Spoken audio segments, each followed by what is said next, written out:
बिस्मिल्लाहिर्रहमानिर्रहीम। आज इस ज़ालिम हुकूमत ने, फाशिस्ट हुकूमत ने मेरे कायद पाकिस्तान के कायद, आलम इस्लाम के कायद इमरान खान को नाअहल करने का इलेक्शन कमीशन में बैठे अपने गुमाश्तों के ज़रिए फ़ैसला दिलवाया है। और जब तक ये इम्पोर्टेड हुकूमत, फाशिस्ट हुकूमत दफ़ा नहीं हो जाएगी, ये एहतजाज इसी तरह जारी रहेगा।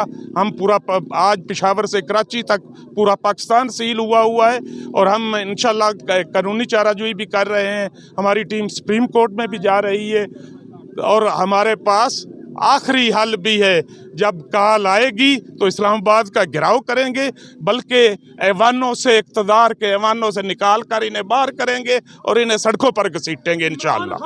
इमरान खान जिंदाबाद, मेरा कप्तान जिंदाबाद, इमरान खान जिंदाबाद, मोहम्मद असलम खान जिंदाबाद, और इस मुल्क पर इमरान खान दोबारा वज़ीर आज़म बनकर आएगा, 2/3 अक्सरियत से आएगा। यहाँ अवाम का राज होगा, यहाँ उसी की हुकूमत होगी। अवाम जिसके साथ होगी, ताकत का सरचश्मा चूँकि अवाम है, अवाम जिसके साथ है उसी की हुकूमत होगी। और अवाम आज PTI के साथ है, अपने इमरान खान के साथ है। शुक्रिया।